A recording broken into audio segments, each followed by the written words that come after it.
आपण बनवणार आहोत समर स्पेशल कोल्ड कॉफी। कोल्ड कॉफीसाठी लागणारे साहित्य आहे 4 चम्मच मी मिक्सर जारमध्ये कॉफी घेतलेली आहे आणि 6 चम्मच मी इथे शुगर घेतलेली आहे। तर मी आता इथे 2 आईस क्यूब घालणार आहे।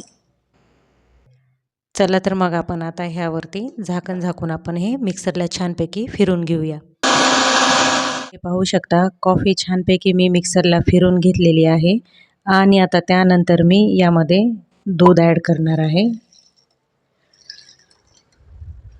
त्यानंतर मी आता यामध्ये 1-2 चमचे आईस्क्रीम घालणार आहे।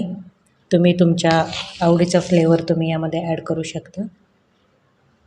त्यानंतर परत आपण आता यावरती झाकण ठेवूया आणि आपण मिक्सरला फिरून घेऊ। चला तर मग इथे तयार आहे आपली आता कोल्ड कॉफी आणि त्यावरती जाणार 1-2 चमचे मस्त थंडगार आईस्क्रीम। मंडळी, माझ्या जर चॅनलवर तुम्ही नवीन असाल तर माझ्या चॅनलला नक्की सबस्क्राईब करा आणि तुम्हाला हा जर व्हिडिओ आवडला असेल तर लाईक शेअर कमेंट करा। भेटूया अशा नवीन व्हिडिओत, तोपर्यंत धन्यवाद।